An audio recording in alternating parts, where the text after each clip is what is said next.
महाराज श्री जो दिखावे के लिए अच्छा बनते हैं वो शायद बुरे से बुरे होते हैं, तो ऐसे लोगों से किस प्रकार से बचा जा सकता है? बहुत अच्छा सवाल है।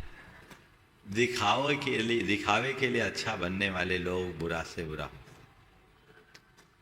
कुरल काव्य में बहुत अच्छी बात लिखी कि बाण सीधा होता है और तंबूरा टेढ़ा होता है। बाण सीधा होता है और तंबूरा टेढ़ा होता है। इसलिए मनुष्य की पहचान उसकी बाह्य आकृति से नहीं, आंतरिक आचरण से करना चाहिए। सीधा बाण चुभता है और टेढ़ा तंबूरा संगीत उत्पन्न करता है। तो व्यक्ति अंदर से कैसा है हमें पहचानने की कोशिश करनी चाहिए। दूसरों के सामने अच्छा बनना और अपने जीवन को अच्छा बनाना, दोनों में बड़ा अंतर है। हम अपने आप को अच्छे की तरह प्रस्तुत करें, ये तो एक प्रकार की आत्ममुग्धता है। हम अपने आप को अच्छा बनाएं, यही सच्चा पुरुषार्थ है। तो हमें आत्म पुरुषार्थ ही बनना चाहिए। हम औरों से जैसी अपेक्षा रखते हैं, खुद को वैसा बनाने के लिए सचेष्ट रहना चाहिए। महाराज जी, मेरा प्रश्न ये है कि श्रद्धा और संबंधों को कैसे बढ़ाएं।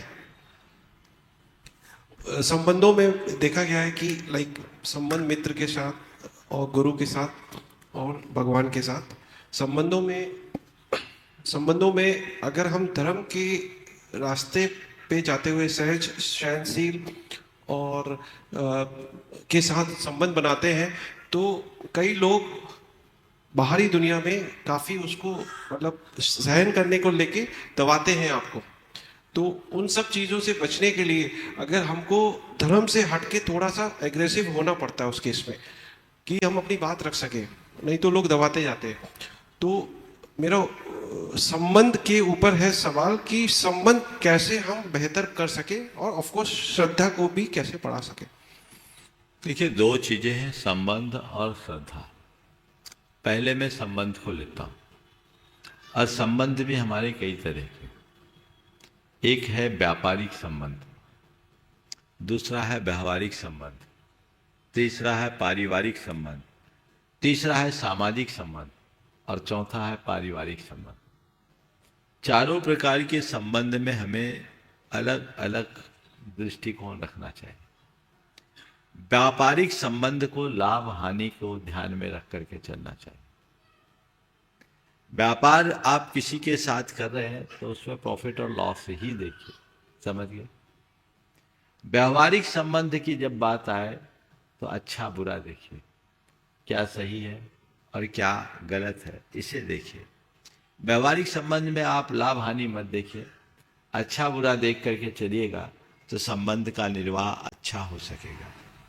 जब हम सामाजिक संबंध की बात करते हैं, हित अहित को ध्यान में रखें कि हम अगर कोई काम कर रहे हैं, इससे सामने वाले का हित हो रहा है या अहित।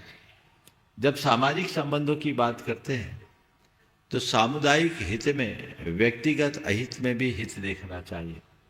और यदि हमारे किसी कृत्य से सामुदायिक अहित होता है तो व्यक्तिगत हित को भी अहित देखना चाहिए। तो व्यापारिक संबंध लाभ हानि की दृष्टि से, व्यावहारिक संबंध अच्छा बुरा को ख्याल में रखते हुए, सामाजिक संबंध हित अहित को देखते हुए, और पारिवारिक संबंधों में सुख दुख की भावनाओं को देखते हुए ध्यान रखना चाहिए।